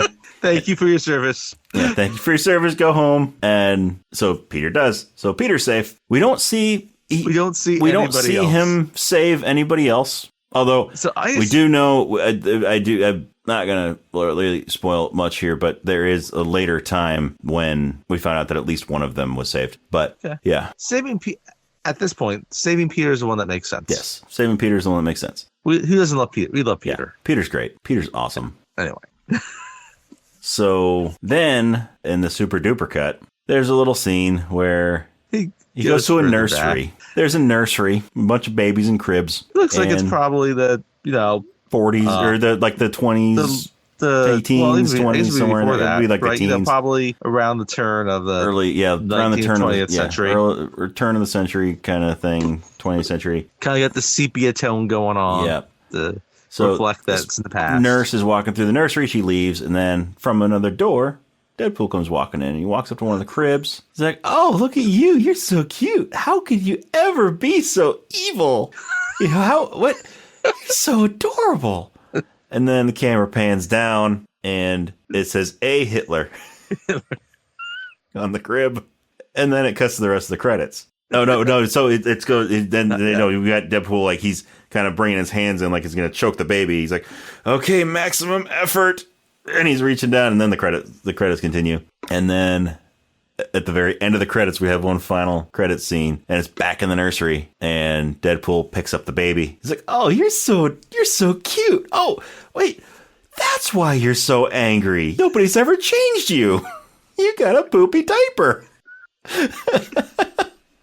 Makes sense. He's like, I'll deal with that. I'm just going to come over here. I'm going to change your diaper. And then I'm going to get my friend Cable. He loves killing kids.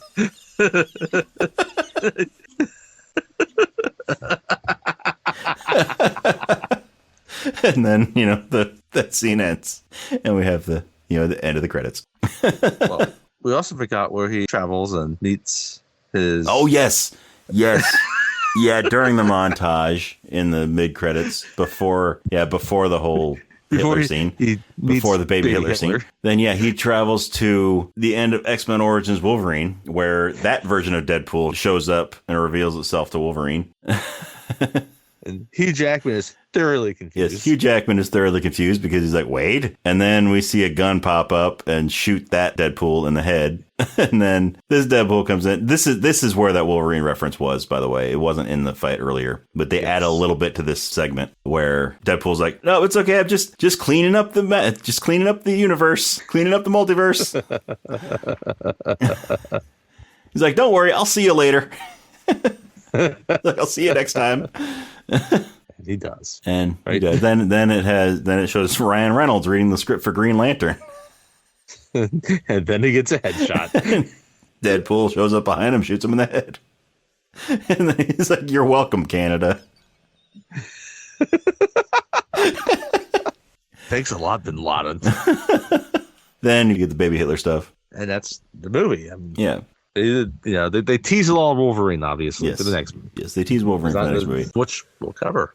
So. Yes, we will. But yeah, so Great movie. It's one of the Good movie. So the Deadpool movies are some of those ones where arguably they get better as the movies progress. So yeah, I would say I think I probably one of those ones where the sequels are actually hard to say where I arguably better than the original. I do enjoy this a little bit more, mostly because I think kind of the secondary characters are better. Yeah. Right. I mean, obviously, you had Dopinder is great and all that, but and the Colossus was in the first one, but having Cable in this is better than having Ajax. Yeah. Sorry. Oh yeah. But I was thinking about it because when I was trying to think what prompted me to think about this movie, and I ended up watching it after Deadpool 2. Back to the Future Part 2. Right? I guess it's a time travel movie. You're changing things, right? But I've kind of come to this opinion, like Back to the Future Part 2. It's not better than Back to the Future Part 1. I'm not saying this here, but that might be one of the most underrated sequels of all time. Yes, it might be. I would agree. And, you know, I'm not certain where Deadpool 2 necessarily ranks in kind of that hierarchy right now, but I think it's kind of impressive in a way because, like, the first one was really well done and kind of unique, and they kind of nailed a lot of it. Yeah. And I think it was kind of a tall task to kind of come back with this one. But the second one successfully took what the first one had and added to it. Yes. I think that's a good way to say that. They add to it. It's not like it copied the formula. They kept the wisecracking, the self-awareness, breaking the fourth wall, but they did some new things with it. Yeah. And I thought, you know, and you could tell they were thinking about it as being a sequel. How do we operate with that, but still be kind of fresh? Yeah. So, yeah, I mean, the Deadpool movies are similar to the John Wick movies in the way that all of the sequels are at least as good as the original. Yes. You know, well, I can't say about Deadpool Wolverine yet, but I would say about Deadpool 2 with Deadpool, and then that comment applying to the John Wick series. Yeah. Yes. So it's one of those series that they're actually able to keep the quality throughout all the movies. Whereas a lot of series, you know, as the sequels progress, they get worse. Right. So it's like the X-Men series in general, just it's a varying quality. Like Last Stand, like, okay, it's a decent movie, but it's not X2, right? Mm-hmm. And, you know, it's hard to, I mean, the MCU in general, because you have all the character movies and then the Avengers movies. And so which ones you place with which? Because so many sequels, like X-Men movies. So like X-Men or the Spider-Man movies, the Tobey Maguire Spider-Man movies. Yes. For example. So you get your first one, then the second one that everybody loves even more than the first one. Yes. It's great. And then that means they got to make a third one. And so in making the third one, they try to copy everything that worked in the first two, but just trying to do a straight carbon copy of it never works. No. And so the third movies in those series are kind of not as great. I mean, sure, they're still watchable, they're still enjoyable, but they're just not as good as the first two. And so what like the Deadpool movies do, same with like the John Wick movies, is sure, they recognize what worked in the previous movies, and rather than trying to duplicate that, they take it and they add to it. You know, they take the bare bones of it, and then they create new scenarios. They add new. I like how you put that. New enjoyable features to it, and it works. And I think you'll see that when you watch Deadpool. I think we'll talk about it. But even just, you know, the idea of kind of a team up in a way is a new way of doing it. Kind of a buddy, you know. So yeah. Which, you know, and it's actually kind of one of the fascinating things with comics sometimes, where you can kind of see just them as a tandem. There's a buddy thing going on, even though they might get at each other a little bit. Yeah. So yeah, I really want to see what they do with the third one. So, but yeah, that's the second one. That's Deadpool 2. That's Deadpool 2. So yeah. So if you want to follow us on social media, we are on Facebook and Instagram and Threads. It is Rob and Tony's Cinematic Adventure. The and is spelled out A-N-D. It's not an ampersand like it is in the name of the podcast. And we're also on X or Twitter. It is R&T Cinematic. And then if you want to check out how we feel about different movies, some that we've done on the podcast, some we haven't done, some we will do, some we won't do. But if you want to see our reviews on different movies, then check out our Letterboxd. It is Cine Adventure or Cine Adventure, C-I-N-E Adventure. And if you just want to send us an email, let us know what you thought of Deadpool 2. Did you like it better than the first one? Did you like the first one better than this one? Did you hate both of them? Whatever the case, you know, let us know what you thought. Our email address is robandtonycinematicadventure@gmail.com. Once again, the and is spelled out. It's A-N-D. It's not an ampersand like it is in the name of the podcast. Yeah, let us know what you think. Let us know, are there any other superhero movies you think we should do? Are there any other movies in general that you think we should do? You know, we want to know what you want to hear, because we want to be able to bring some pleasant noises to your ears. So we want you to be a part of these discussions. And so if you enjoy the podcast, if you like what you're hearing, then, go to our social media pages, give us a like and a follow. Go to your favorite podcast app, give us a good rating, a good review. That's how we move up in the standings and the search and the recommendations. Just let us know what you think. Let us know what you like about the podcast. Let us know if there's something that you think we can improve on. That's right. But yeah, we want to hear from you. And, if you leave us a comment or a review or something along those lines, we'd be happy to give you a shout out on one of these episodes. Anyway, so as, we've already mentioned a few times, and it's kind of obvious. I'm sure you've picked up on the fact, even if you didn't hear us mention it, that the next episode we're going to be doing is going to be Deadpool and Wolverine. We're going to finish up the Deadpool trilogy. So that one is that one's so great. I love it. I love it. It just came out just this past summer in theaters, and it's out on DVD now, and it's on digital and all that. So it should be easy enough to find if you haven't seen it yet. So yeah, we're going to be doing Deadpool and Wolverine next. So we will see you then.